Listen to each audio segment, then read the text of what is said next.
সাগরের তীর ছুঁয়ে দাঁড়িয়ে উদাসী প্রহরগুলো জড়িয়ে তুমি ঘুরে ঘুরে আমার হয়ে।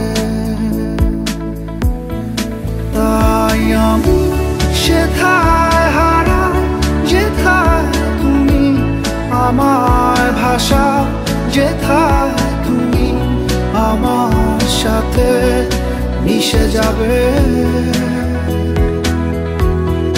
তাই আমি সেথায় হারাই যেথায় তুমি আমায় হাসাও, যেথায় আবার